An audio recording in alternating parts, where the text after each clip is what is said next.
The social role of business has long been debated without any type of clear resolution. While most people are willing to concede that firms do offer us the capacity to improve resource allocation, it's not always clear what kinds of expectations or constraints on their behavior ought to be applied.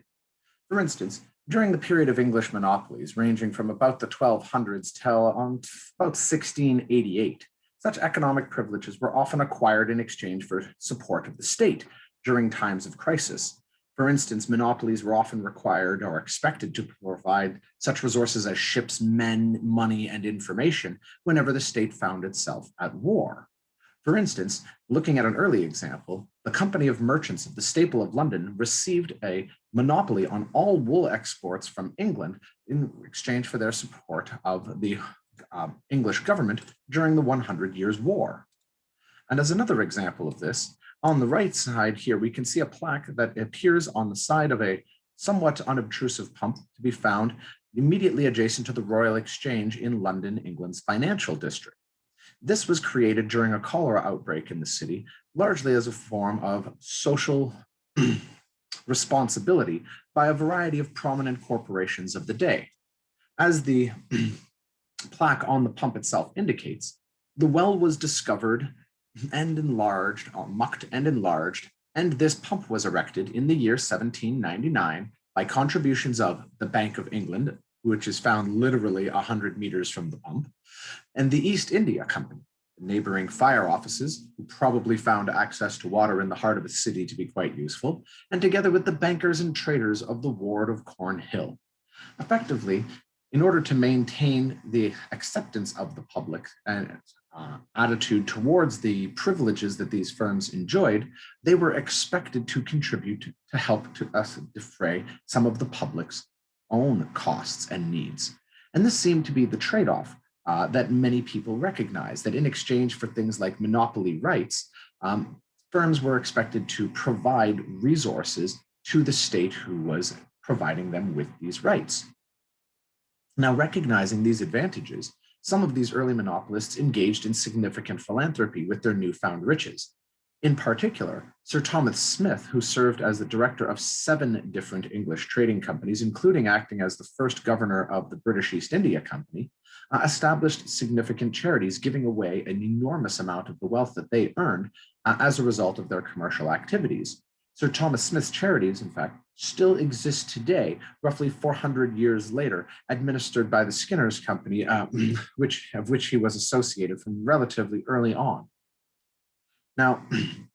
with the collapse of large monopolies and the introduction of forced contributions like income taxes, companies began to assert that society didn't really grant them very many privileges anymore in exchange for the contributions that they made by creating jobs and providing society with much needed goods. In fact, some firms were even willing to trade with nations' wartime enemies, as was the case with Brown Brothers Harriman and their shell company, the Union Banking Corporation, that continued to operate until 1942. The issue at stake here was that they were helping Nazi financiers to manage their American assets after America had declared war against Nazi Germany. Needless to say, Union Banking Corporation was shut down. Brown Brothers Harriman had severe problems with the US government, but nonetheless, we still see that firms today rarely have a strong sense of affiliation with the nations which host them. In fact, many corporations today have largely dissociated themselves from social and political accountability for the most part, and have become a lot more economically and privately focused. Nonetheless, some do, from the background, still try to influence the way that society creates regulations that govern their behaviors, either applying political pressure or making appropriate donations to the right kinds of politicians who have the ability to influence regulations which affect, of course, firm profitability. Now, even though laws delineate what the minimum obligations and expectations of corporations are today, many citizens around the world are wondering whether firms ought to be more engaged in the societies that they participate in through some form of corporate social responsibility that goes a little bit further than simply not breaking the law.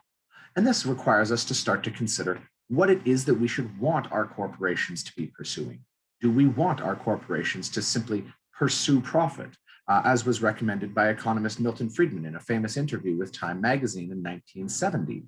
Friedman suggested that it was the only responsibility of the firm to society was to generate profits, simply because low profitability ultimately meant that the owners of the company were not necessarily earning a sufficient return, and that if corporations engaged in things like charitable works, that it was ultimately other stakeholders of the organization, like, say, those who had provided its financial capital, who were suffering for it. What part of his argument was that many people who have contributed to the firm might want the firm to pursue many different kinds of objectives, and that it would be challenging to get all of these different stakeholders on the same page. But one thing most stakeholders could agree on was that if there were profits remitted to them, they would be able to reinvest those profits in ways that they individually felt were relevant and important. Now, other owners have taken different approaches throughout the 20th century. For instance, industrialist Henry Ford is famous for paying his workers, quote, well enough to buy what they built, and in doing so helped to establish the American middle class through manufacturing sector with jobs that were paying above what the market necessarily required of them.